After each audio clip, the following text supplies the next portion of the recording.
So here's a fun fact about me. I took one of those Ancestry DNA tests, and it turns out I am 100% part of the problem. I think a lot of my generation is. Generation X was a very complacent generation. We didn't necessarily do a lot to make things worse, but we didn't do much to make them better either.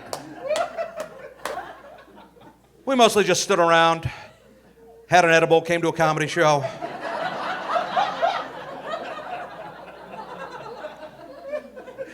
I'll tell you who I'm proud of is this younger generation. These Generation Z kids and the younger of the millennial generation, they are going to make the world a better place. I truly believe that. Yeah, absolutely. Like this younger generation, they're working to do things like call out and dismantle systemic oppression of all kinds. That's amazing. My generation couldn't even dismantle Limp Bizkit. That band's still together. They're touring again. That's on us. We owe you an apology.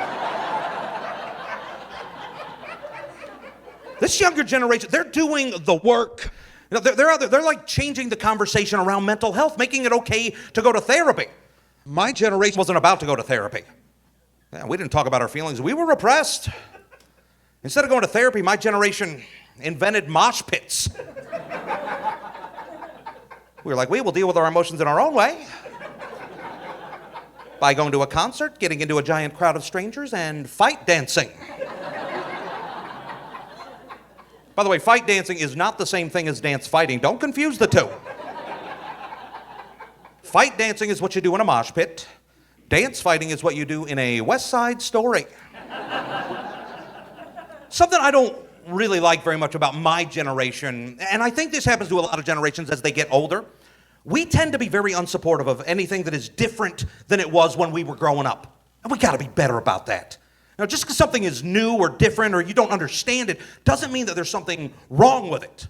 Now, I think that's something that this younger generation is doing really well. They're making it okay to be you. No matter how weird or unique you are, like it's accepted, not just that, it's like celebrated. There's no shame. I love that. Well, I think you can tell a lot about society by the way people treat things that they don't like, but that also don't really affect them in any way. For example, pineapple on pizza. Some people like pineapple on pizza. People are divided, though, on the topic, right? Some people like pineapple on pizza, some people don't. But I have also noticed some people not only don't like to have pineapple on their pizza, they don't want anyone else to have pineapple on their pizza. Even if those people like it. Yeah, they hate the very idea of pineapple on pizza so much that they'll ruin the enjoyment of others even though it doesn't hurt or affect them in any way. These people would prefer that it were illegal to put pineapple on pizza. They want it banished from menus nationwide. I've got an uncle in this camp. He's one of these pinophobes. He thinks he's a free thinker, but he's not a free thinker. Every family's got one. He'll tell you he doesn't mind if you have pineapple on your pizza. He just doesn't want to see it out in public.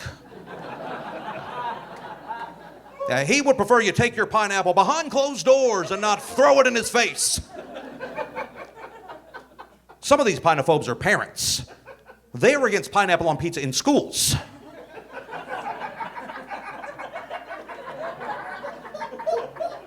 They refer to it as the pineapple agenda. They're worried that if their kids see another kid having pineapple on their pizza, they're going to realize it's an option. They're going to want to try a little pineapple on their own pizza.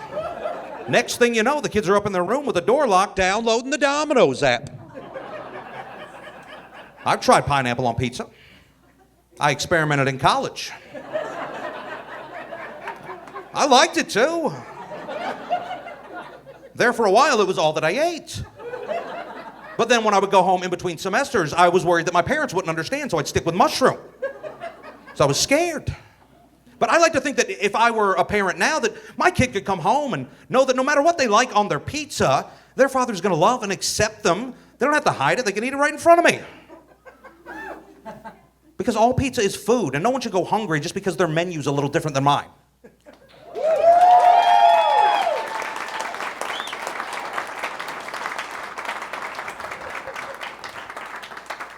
Now, I know that makes it sound like maybe I would be a good dad. I'm not so sure that's true. Allow me to make my case. I got a lot of friends that have kids.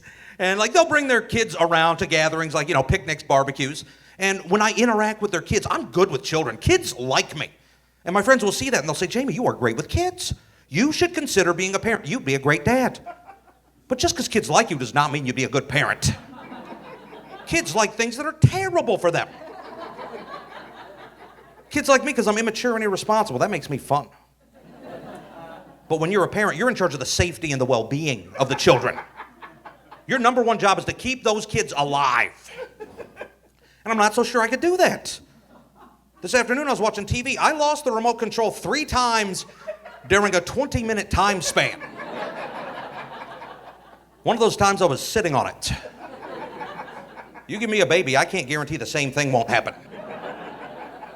You have to give life advice to your kids? Like, I have knowledge to pass on, sure. But I don't think I have the kind of advice that kids could take with them as they enter the world and try to become contributing members of society. I don't know what kind of advice I give. Like, if you're going to commit a crime, do it before you're 18. You won't do real jail time.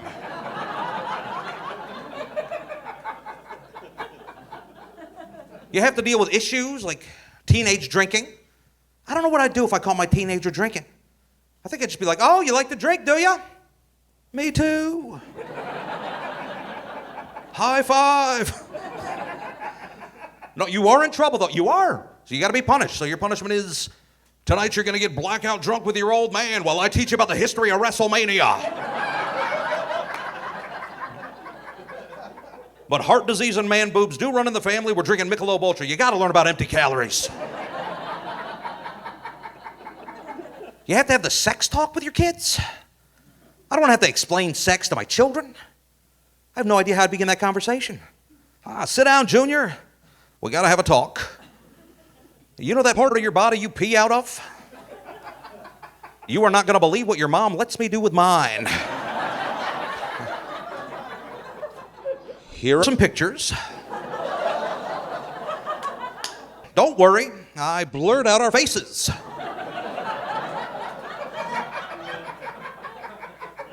Where are you going? Sit back down. We still got to go over the 3 C's. That's condoms, consent, and cornucopia. Cornucopia is your mother's safe word.